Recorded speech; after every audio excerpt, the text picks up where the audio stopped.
Ito po ang D-tape machine dito sa Robinson Novaliches. Araw-araw naman itong nagagamit na may 89 meters kaming nairan dito this week. Ito po ang heads. Ito po ang capping, 80% working. Head clean. Punasan ang capping. Punasan ang wiper after head clean.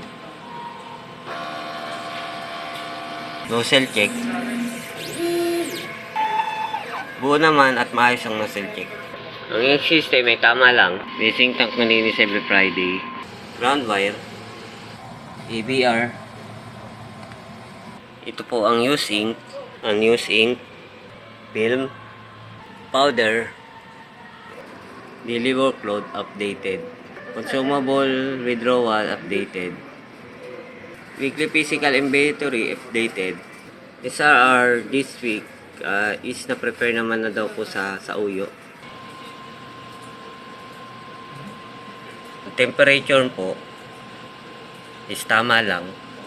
Ito naman po ang weekly maintenance checklist. Maraming salamat po.